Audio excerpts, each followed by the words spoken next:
Hello children, welcome to your YouTube channel Kids Shikshak. Today I am going to teach you children 5 religious festivals name.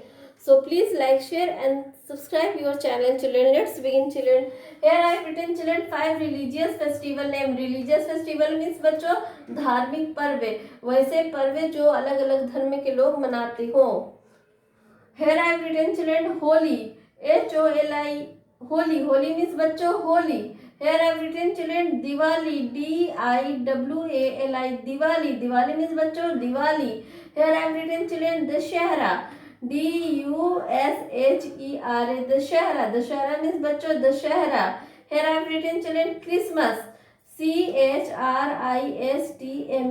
Christmas. Christmas means बच्चों Christmas या बड़ा दिन. Here I have written children Eid ul Fitr. Eid ul Fitr means बच्चों ईद उल फित्र या Eid. Here I have written children EIDULFITR.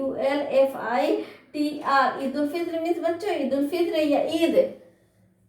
Let's revise children. Here I have written children Holi. Holi means बच्चों Holi. Here I have written children Diwali. Diwali means बच्चों दिवाली या Deepawali. Here I have written children Dashehra. Dashehra means बच्चों Dussehra. Here I have written children Christmas. Christmas means बच्चों Christmas या बड़ा दिन. Here I have written children Eid ul Fitr. Eid ul Fitr means बच्चों ईद उल फित्र या Eid. That's all for today children. Thank you.